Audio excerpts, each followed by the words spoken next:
Hello student, 11th biology के 4th chapter animal kingdom को आज हम स्टार्ट करेंगे। Animal kingdom according to taxonomist the kingdom Animalia includes about 1.2 million of animal species which are known.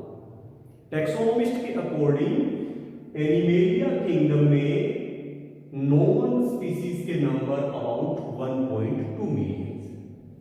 These animals exhibit great variations in shape, size, habits, habitats, structure, physiology.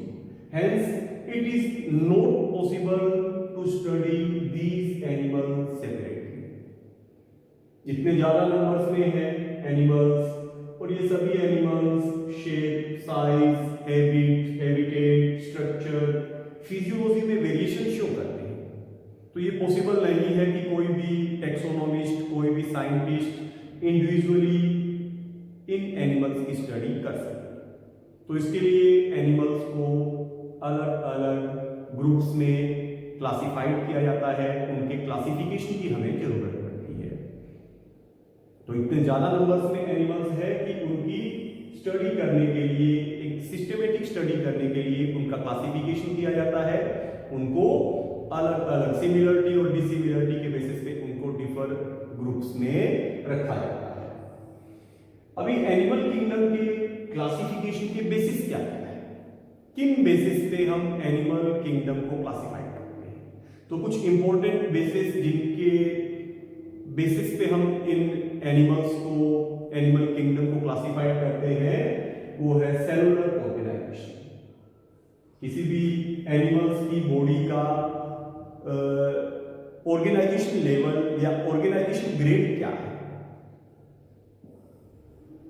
उसकी body symmetry, body में symmetry है या नहीं, symmetry है तो कैसी symmetry है, coelom की प्रेजेंस या एब्सेंस, सीलोम जिसे हम बॉडी कैविटी कहते हैं, इसकी प्रेजेंस है या एब्सेंस है, प्रेजेंस है तो कैसी सीलोम है, स्यूडोसीलोम है या यूसीलोम है। Other features like segmentation, notochord, food digestion, circulation of fluid, reproduction, ये कुछ बेसिस है जिनसे हम एनिमल किंगडम को क्लासिफाई करते हैं। कौन कौन से बेसिस है? फर्स्ट है बॉडी का ऑर्गेनाइजेशन लेवल, बॉडी की सिमेट्री, सीलोम की nature, segmentation, notochord, digestion of food, circulation of fluid, reproduction. तो ये इंपॉर्टेंट बेसिस है जिनकी स्टडी हम इस चैप्टर में करेंगे। तो फर्स्ट, ग्रेड और levels of organisation. Animalia kingdom के एनिमल्स में बॉडी का ऑर्गेनाइजेशन लेवल या ग्रेड कौन सा होता है, इस बेसिस पे भी हम एनिमेलिया किंगडम को क्लासिफाई करते हैं। Although all the animals belonging to kingdom Animalia are multicellular, but they do not show same pattern of cellular organization. Animalia kingdom में जो भी एनिमल्स है वो सारे मल्टीसेलुलर है, लेकिन इन सभी एनिमल्स की बॉडी का जो ऑर्गेनाइजेशन लेवल है वो सेम नहीं होता। 4 टाइप का बॉडी का ऑर्गेनाइजेशन लेवल और ग्रेड एनिमेलिया किंगडम के एनिमल्स में प्रेजेंट है। There are 4 levels of structural organization among animals. कौन कौन से ये 4 टाइप के लेवल और ग्रेड एनिमेलिया किंगडम के एनिमल्स में प्रेजेंट है?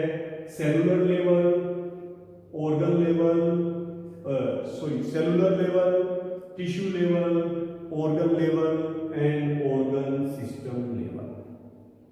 सबसे प्रिमिटिव टाइप का जो बॉडी का ऑर्गेनाइजेशन लेवल जो ग्रेड है वो सेलुलर है। किसमें? Sponge, phylum, Porifera. Porifera phylum के एनिमल्स जिनका कॉमन नेम स्पंज है, स्पंज की तरह सॉफ्ट होते हैं, तो इनमें बॉडी का जो ग्रेड है, ऑर्गेनाइजेशन का जो लेवल है वो सेलुलर है। इनकी बॉडी बहुत सी सेल्स की बनी है और ये डिवीजन ऑफ लेबर प्रेजेंट करती है, हर सेल्स जो है वो अपने सभी फंक्शंस को परफॉर्म करती है। तो इनमें सेलुलर ग्रेड ऑफ ऑर्गेनाइजेशन है। Next, tissue grade of organisation जो सिलेंट्रेटा फाइलम में है।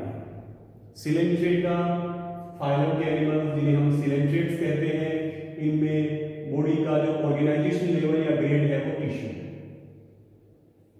सिलेंट्रेट्स में जो सेल्स है वो सेल्स एग्रीगेट होकर एक ग्रुप के फॉर्म में स्पेशल फंक्शंस को परफॉर्म करने लगती है। सेल्स का ऐसा एक जो स्पेसिफिक ग्रुप है हम उसे टिश्यूज कहते हैं। तो सिलेंट्रेट्स में सेल्स टिश्यूज के फॉर्म में अरेंज होकर स्पेसिफिक फंक्शंस को परफॉर्म करती है। तो इनमें बॉडी का जो ऑर्गेनाइजेशन लेवल है वो टिश्यू लेवल है। Third, organ grade of organisation. Platyhelminthes से लेकर आगे के कुछ नॉन कोर्डेट्स के फाइलम में ऑर्गन ग्रेड ऑफ ऑर्गेनाइजेशन होता है। इनमें जो टिश्यूज है वो टिश्यूज अरेंज होकर एग्रीगेट होकर एक स्पेशल ऑर्गन को बनाते हैं जो एक स्पेशल फंक्शन को परफॉर्म करता है। फॉर एग्जांपल ऑर्गन्स जो है स्पेशल फंक्शंस को परफॉर्म करते हैं। For example stomach which is meant for digestion of food।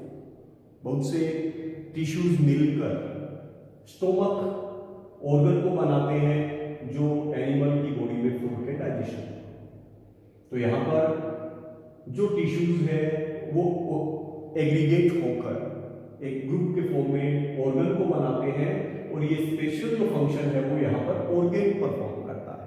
तो ये ऑर्गन ग्रेड ऑफ ऑर्गेनाइजेशन और लेवल ऑफ ऑर्गेनाइजेशन है जो प्लेटीहेल्मिन्थेस और आगे के कुछ नॉन कोर्डेट्स के फाइला में प्रेजेंट होता है।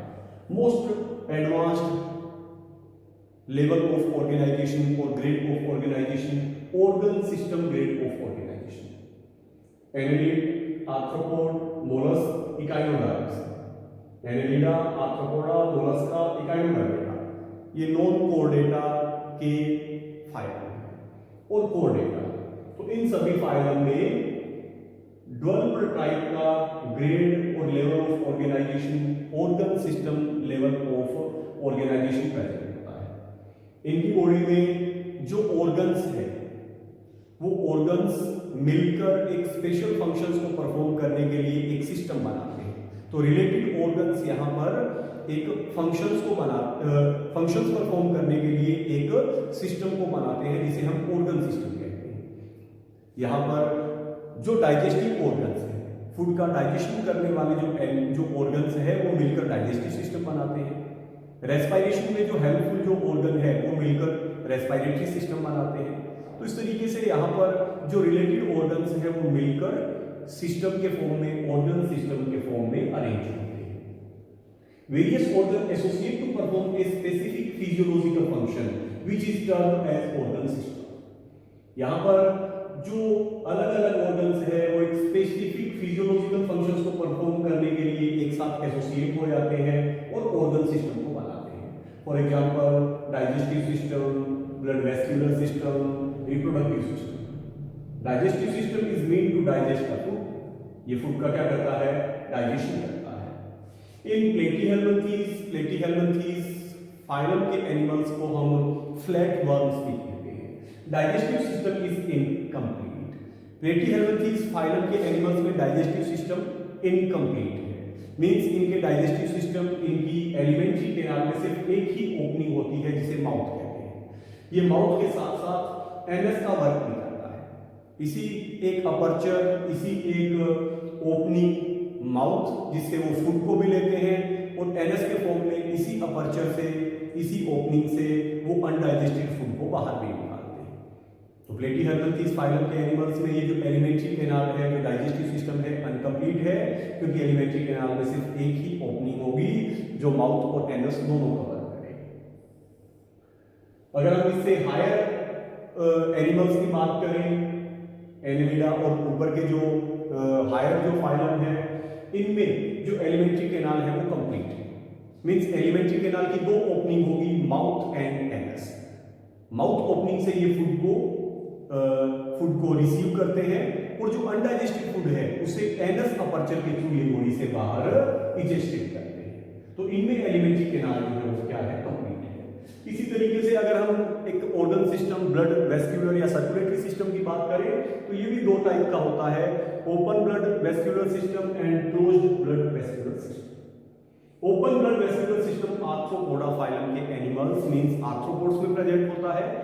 ओपन ब्लड वेस्क्यूलर या सर्कुलेटरी सिस्टम में ब्लड जो है वो सेल्स और टिश्यूज के बीच जो स्पेस है, ओपन स्पेस है, वहां पे भरा होता है। ये सेल्स और टिश्यूज डायरेक्ट इस ब्लड के कांटेक्ट में होते हैं और अपने मटेरियल का एक्सचेंज करते हैं। हायर और जो डेवलप्ड एनिमल्स है उनमें क्लोज्ड वेस्कुलर सिस्टम होता है, जिनमें कहीं पे भी ब्लड ओपन नहीं होता। ब्लड, हार्ट और इससे अटैच जो ब्लड वेसल्स है, आर्टरीज, वेन्स और कैपिलरीज में क्लोज्ड रहता है और इन्हीं ब्लड वेसल्स के थ्रू हार्ट बॉडी की सभी सेल्स तक, टिश्यूज तक ब्लड को ट्रांसपोर्ट करता है। तो टू टाइप का blood vascular system, open and closed vascular system animals में प्रेजेंट है। तो ये फर्स्ट बेसिस है एनिमेलिया किंगडम के एनिमल्स को क्लासिफाइड करने का। नेक्स्ट बेसिस हम आगे की वीडियो में स्टडी करेंगे।